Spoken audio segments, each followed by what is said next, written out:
A number of people have asked for my take on the recent layoffs. I was on TV the other day explaining what's happening. Spoiler alert, it's not because there's economic doom and gloom ahead.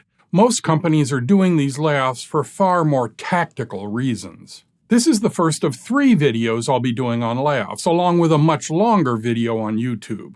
First, let's be clear, layoffs suck for everyone. Terrible for those losing their jobs, clearly, but also a mess for those left behind to pick up the pieces. And layoffs are always management's fault. More on that in the next video. This latest wave started with Meta doing a big layoff a few months ago. Zuckerberg made a huge bet on the metaverse, even changed the company name. They hired thousands to realize his dream. But it's just not happening. The markets, both the stock market and the buying public, forced a retreat. They laid off 12%, a large number. That was all on Mark. Then came Amazon, who rode the high of the pandemic to stunning hiring. They nearly doubled in size, adding 750,000 people. Well, they overshot, reported their first loss in a long time, and retracted by laying off about 1%. Though a small percentage, in people, it's a huge number, 18,000 people. But what has happened since with many firms is nothing like either of those. Google and Microsoft laying off 5% or so is not for economic reasons.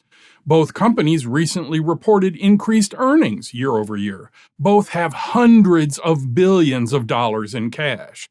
Both companies have nearly as many still open jobs as they laid off. They haven't frozen hiring, promotions, or pay increases. On a side note, Apple's revenue fell by 5%. Their total layoffs? 0. Again, these layoffs are not economic. The companies doing these layoffs are being highly cynical. They see others doing layoffs and know they can use mumble the economy excuses to do some house cleaning. They can get rid of projects and people they long wanted to cut. Maybe it's a project that never really got off the ground. Maybe it's people who've just been there a little too long. And by doing it amid the flurry of other layoffs, they don't look like an outlier. Nobody will think they're in trouble. Better still, Wall Street will reward them for having the courage to trim the fat. What we've seen recently and what will follow in months ahead is thousands of other companies doing the same. They can say, "We're just doing what they did." Their boards will reward them too. The economy isn't in freefall. Tech isn't failing. Unemployment is at record lows we haven't seen since before Woodstock. And those laid off will likely find a home in all those thousands of still open jobs.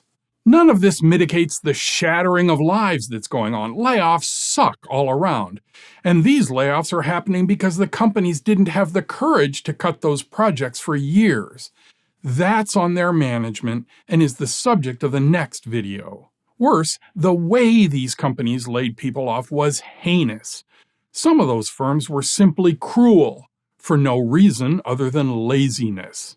And that's the subject of the third video. In summary, these layoffs are not a sign of doom and gloom. They're a sign of tactical and cynical thinking by companies large and small. We've surely not seen the end of it.